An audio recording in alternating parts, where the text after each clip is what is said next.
Existe uma canção gravada pela cantora Cassiane onde tem um trecho que diz: então louve, simplesmente louve, tá chorando, louve, precisando, louve, tá sofrendo, louve, não importa, louve, se o louvor invade o céu.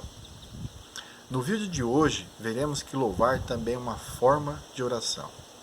Estamos no 16º capítulo do livro de Atos. Lembrando a você que ainda não se inscreveu no nosso canal, vá no YouTube, canal Antônio Lima Braga Júnior, faça a sua inscrição, clique no sininho para que nós possamos estar juntos e você receber as notificações. Também você pode nos acompanhar no Instagram e no Facebook. Além de acompanhar esse vídeo aos domingos, você pode ler a Bíblia comigo durante a semana.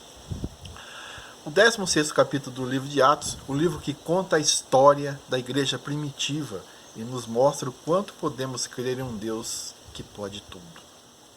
Como vimos na semana anterior, Paulo teve um desentendimento com seu parceiro Barnabé por conta de Marcos, sendo assim eles se separaram. Paulo ficou com Silas e Barnabé foi para Chipre com Marcos. Foram por caminhos diferentes, mas com o mesmo objetivo, pregar a palavra de Deus. Lucas, que acompanhou Paulo e Silas, e é o autor desse livro, registrou a viagem de Paulo e Silas, sendo chamada assim a segunda viagem missionária aos gentios. Eles chegaram a Derbe e Listra, e lá encontraram um jovem chamado Timóteo. Paulo encontrou esse jovem de origem parte judia e parte grega, na pequena comunidade judaica de Listra. Sua mãe chamava-se Eunice e a sua avó Loide. Seu pai era grego. Para os judeus, Timóteo era tão mestiço quanto qualquer samaritano. Por isso, Paulo resolveu circuncidá-lo. A princípio, esse ato parece contraditório com a conduta em relação a Tito, por exemplo, a quem ele se recusou a circuncidar, que está lá em Gálatas 2 e 3. E com seu ensino geral sobre a circuncisão. Mas há uma diferença em relação entre os casos de Tito e Timóteo. Tito era um grego e circuncidá-lo equivaleria a ceder num princípio de que Paulo não desejava abrir mão. Já a origem mestiça de Timóteo fazia dele um judeu. Caso tanto seu pai quanto a sua mãe fossem judeus fiéis, ele teria sido circuncidado ao 8º dia. Entretanto, as diferenças religiosas do casal eles não fizeram essa circuncisão em Timóteo. Paulo então foi prudente e circuncidou Timóteo. Deu-lhe mais credibilidade ao seu ministério junto aos judeus. A prudência é um fator importante para a evangelização. Não devemos transgredir o que é certo, mas podemos permitir o que não é errado. Uma das principais características de um cristão saudável é estar atento à direção do Espírito Santo. E Paulo tinha isso como uma característica principal. A Grécia, que fica na Europa, ainda não pertencia aos planos do apóstolo. A mudança radical nos planos de Paulo foi provocada pela ação do Espírito Santo. Está lá no versículo 6. Paulo tentou seguir os seus planos, mas o poder de Deus traçou novos rumos para o Evangelho. Mesmo não sabendo certo para onde iria, os seus companheiros obedeceram à ação de Deus. Como resultado dessa ação do Espírito Santo, passaram por vários lugares até chegar a Filipos. Está lá no versículo 12. Como não havia uma grande colônia judaica em Filipos, não existia qualquer sinagoga onde Paulo pudesse dar início à sua pregação. O único núcleo que pôde encontrar e que serviu foi um pequeno local onde se celebravam reuniões de oração fora da cidade, junto a um rio. Ali encontraram um lugar de oração onde só haviam mulheres. E a primeira pessoa a quem Deus abriu o coração para o evangelho na Europa foi Lídia. Ela era uma pagã. Ela aceitou o evangelho, deixando-se batizar e abrindo a sua casa para os apóstolos. Estando eles indo para um costumeiro lugar de oração, encontraram uma escrava que estava possessa de espírito adivinhador. Sua prática de adivinhação trazia muitos lucros aos seus donos.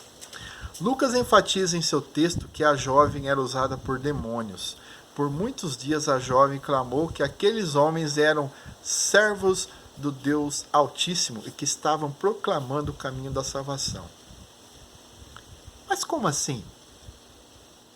Não devemos entender essa afirmação como um reconhecimento genuíno do evangelismo. Ela estava sendo usada por demônios e tal declaração era uma artimanha de Satanás. Paulo percebeu tal fato e, em nome do Senhor Jesus, expulsou o espírito que atormentava aquela mulher. Está lá no versículo 18. Ao perceber que a fonte de lucro havia acabado, os donos da escrava ficaram revoltados e violentamente prenderam Paulo e Silas. Apenas Paulo e Silas foram presos. O motivo foi que a denúncia foi fundamentada em xenofobia. Ou seja, antes de qualquer acusação, eles tinham deixado claro que se tratavam de homens judeus. Eles quiseram estabelecer alguma ligação entre Paulo e Silas e os judeus que haviam sido expulsos de Roma pelo imperador Cláudio no ano 49 na nossa era. No versículo 20, Paulo e Silas são acusados de criar perturbação na cidade. Lucas, o autor do livro, estava junto com eles, mas ele era gentil.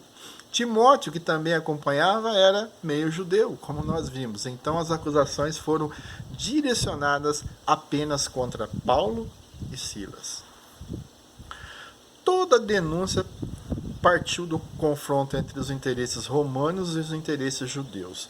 A jovem escrava nem foi mencionada nas acusações dos magistrados. Naquele contexto, a religião judaica era permitida dentro do Império Romano, sim. Contudo, os judeus não poderiam tentar converter os cidadãos romanos. E naquele momento, as autoridades romanas não sabiam a distinção do cristianismo e do judaísmo.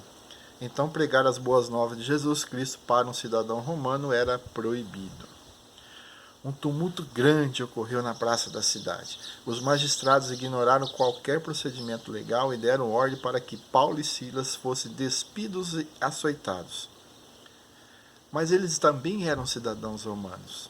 E por serem cidadãos romanos, Paulo e Silas não poderiam de forma alguma ter passado por essa sessão de tortura. Já naquele tempo, os magistrados estavam se lixando para as leis. Eles não estavam preocupados com as leis, igualzinho ocorre nos dias de hoje. Paulo e Silas foram colocados na prisão com os pés presos no tronco como se fossem os prisioneiros mais perigosos. Era uma prisão dentro da prisão. Tinham sido açoitados e estavam em uma posição de tortura. Submetido a condições subhumanas, Paulo e Silas resolveram orar a Deus e cantar louvores a Ele. Naquele momento estavam com dor, fome e sede, mas os seus corações estavam voltados a Deus. Os outros presos também ouvem os cânticos e as orações, um testemunho singular de quem realmente segue a Cristo. Eles mostraram aos demais presos o que é servir a um Deus onipotente. De repente, um terremoto acontece, e todas as portas se abrem e as correntes dos prisioneiros se soltam. Apesar de todos os prisioneiros estarem livres, nenhum deles escapou. Os cientistas céticos e etc, dizem que na região da Macedônia, naquele tempo, ocorriam muitos terremotos. Deus usa as coisas naturais para fazer os seus milagres, não é mesmo? Quando o carcereiro acordou e viu que todas as portas da prisão estavam abertas, ele planejou se matar, pois ele sabia que um único prisioneiro escapasse, sua própria vida seria dada em troca pela vida do fugitivo. Porém, antes que ele se suicidasse, Paulo avisa que ninguém havia fugido. Eu quero deixar aqui um comentário que diz o seguinte: muitos cristãos falam que durante a madrugada é o horário das orações e que Deus ouve você muito mais se você orar de madrugada. Isso é um misticismo, isso não tem embasamento bíblico. A oração da madrugada pode até sim ter mais efeito porque você não se distrai, porque a maioria das pessoas estão dormindo. Mas Deus não está de prontidão esperando dar 2, 3 da manhã para que você faça as suas orações. As orações não precisam ser carregadas de drama ou coisa do tipo. As orações têm que vir do coração. Você pode estar dirigindo, você pode estar tomando banho, você pode estar trabalhando, você pode fazer uma oração de N maneiras. Não precisa esperar das 2, 3 horas da manhã e no outro dia no seu trabalho você ficar com sono porque você passou a madrugada orando. Outro fato é que muitos cristãos acham que Deus vai resolver aqueles problemas sem solução e que vai dar um terremoto no sentido literal e resolver tudo. Olha, não tem mais solução para mim, Deus vai entrar com a providência porque o Deus que eu sirvo é um Deus isso, aquilo. Não é assim também. O próprio Paulo, que foi liberto da prisão, morreu numa prisão mais adiante. Deus não nos isenta de problemas. Não fica achando você que, olha, seja o que acontecer, na hora que o negócio não tem mais jeito, Deus resolve para mim. Pode até ser que ele resolva, mas não é assim que funciona. Não existe nenhum texto que relata que eles oraram e cantaram para serem libertos da prisão. Não, eles estavam apenas querendo louvar a Deus. Eles estavam louvando a Deus. Tanto que nem fugiram dali.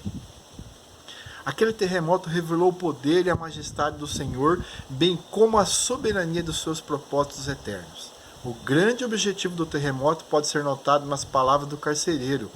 Ele disse assim: Senhores, o que devo fazer para ser salvo? Está no versículo 30, que pergunta maravilhosa. E a resposta foi mais maravilhosa ainda. Eles disseram: creia no Senhor Jesus e será salvo tu e tua casa. E você? Você crê no Senhor Jesus? Crê? Então louve, simplesmente louve. Está chorando? Louve. Precisando? Louve. Está sofrendo? Louve. Não importa, louve. Seu louvor invade o céu. Um bom dia, que a paz do nosso Senhor Jesus Cristo esteja com todos.